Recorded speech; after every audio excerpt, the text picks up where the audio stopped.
I came in just 2 days after the war. I was out for a few days last week, but more or less for a month. And today's the month anniversary, more or less. Just to kind of clarify, what are you doing on a daily basis in Lviv? I spend about 8 hours a day either at the train station talking to families about their situation, where they've been, what they've gone through, or at the border, or at hospitals doing the same, talking to paediatricians about the situation they're facing or what their needs are. It could be a children's hospital, it could be a maternity hospital. Same at transit centres, talking to families, talking to children about what they've been through, where they're going, about the needs of those transit centres and refuges for women.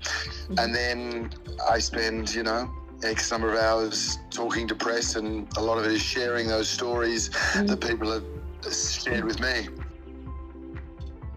There's times at the train station where every place you turn, there's tears, because again, it's this flood of farewells, and the place is just soaked in sorrow. You'll see 10 hours in a queue when it was freezing cold a few weeks ago, waiting to get into Poland, aren't crying at all. But that's a sign of trauma. That's not a well-behaved child. That's a sign of trauma.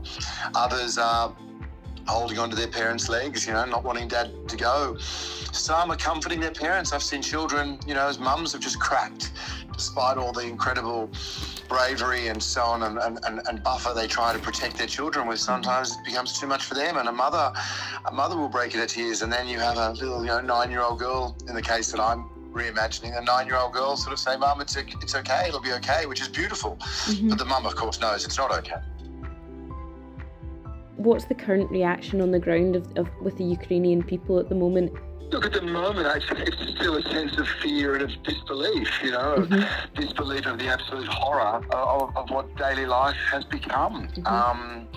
Quite shell-shocked, literally, figuratively.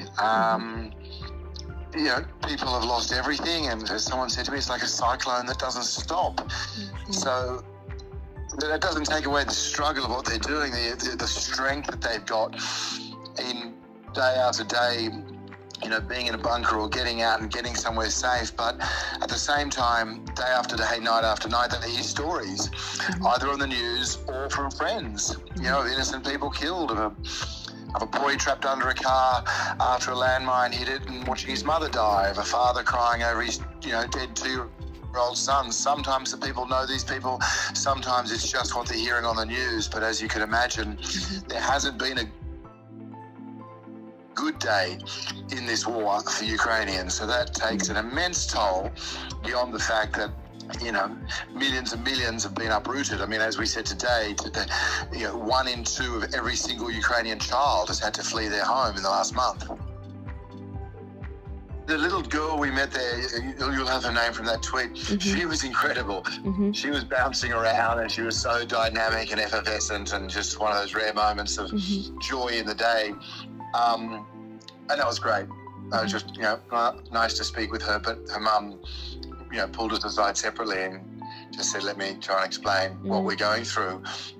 And that mum was the one who explained that she hadn't heard from her husband all day, and he's in the military and under bombardment, and her sister, who was too sick to leave, had just called, and the school had just been bombed.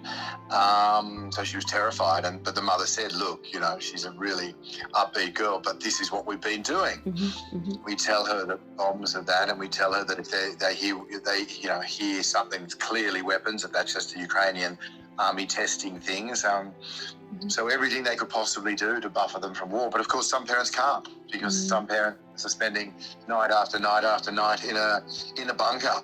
Or a basement dressed up as a bunker that's freezing cold, and with the sounds of war outside, and there's no hiding that reality from kids.